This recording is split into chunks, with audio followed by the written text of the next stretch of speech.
ময়মনসিংহের ফুলবাড়িয়ায় আখের রস থেকে হাতে তৈরি লাল চিনির ঐতিহ্য প্রায় ২৫০ বছরের। শরবত, পিঠা বা মিষ্টান্ন সবকিছুতেই ব্যবহার করা হয় মিহিদানার এই চিনি, যা তৈরির প্রক্রিয়া সম্পূর্ণ প্রাকৃতিক এবং শতভাগ বিশুদ্ধ। কেমিক্যাল ছাড়াই সনাতন পদ্ধতিতে তৈরি এই চিনির কদরও বেশ। মঙ্গলবার ফুলবাড়িয়ার ঐতিহ্যবাহী লাল চিনি ভৌগোলিক নির্দেশক বা জিআই পণ্য হিসেবে স্বীকৃতি পেয়েছে। কৃষি বিভাগের তথ্য অনুযায়ী উপজেলার বাক্তা, কালাদহ ও রাধাকানা ইউনিয়নের প্রায় ২০টি গ্রামের কৃষকেরা আখ উৎপাদন ও লাল চিনি তৈরির কাজ করেন। উপজেলায় প্রতি বছর শত কোটি টাকার লাল চিনি বিক্রি হয়।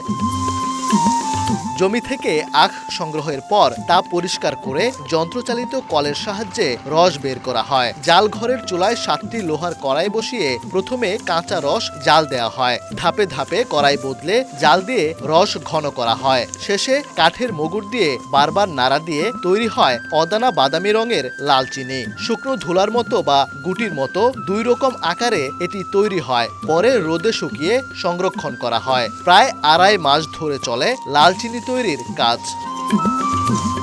ঐতিহ্যবাহী ফুলবাড়িয়ার লাল চিনি জিআই পণ্য হিসেবে স্বীকৃতি পাওয়ায় উচ্ছ্বসিত স্থানীয়রা। ফুলবাড়িয়ার হাতে তৈরি লাল চিনি আজ জিআই পণ্য হিসেবে স্বীকৃতি পেয়েছে এবং শুধুমাত্র ফুলবাড়িয়ার মুখ উজ্জ্বল করবে না, এটি বাংলাদেশকে বিশ্বের মাঝে তুলে ধরবে।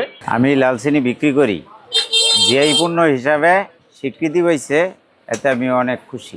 মেডিসিন যাতে কোনো কেমিক্যাল জিনিস নাই, শুধু কৃষকের হাতে তৈরি, নির্ভেজাল ছাড়া। লাল চিনিটি সারা দেশের চাহিদা বাড়বে। কৃষক তার উৎপাদিত ফসলের ন্যায্য মূল্য তারা পাবেন বলে আমরা আশা করছি। এই স্বীকৃতি এই অঞ্চলের কৃষি অর্থনীতিতে গুরুত্বপূর্ণ অবদান রাখবে বলে মনে করেন উপজেলা নির্বাহী কর্মকর্তা। ১ কেজি লাল চিনি উৎপাদন করতে যে কৃষকের বা যে চাষির যে পরিমাণ পরিশ্রম করতে হয়, তাতে সে পরিমাণ ন্যায্য মূল্য সে পান না। তো আমি মনে করি যে জিআই পণ্য হিসেবে স্বীকৃতি পাওয়ার পর এটি সারা দেশব্যাপী যেমন প্রচার পাবে, সেই সাথে এটার মূল্য বৃদ্ধি পাবে এবং আমাদের চাষিরা যারা এই কাজে সরাসরি নিয়োজিত তারা উপকৃত হবে।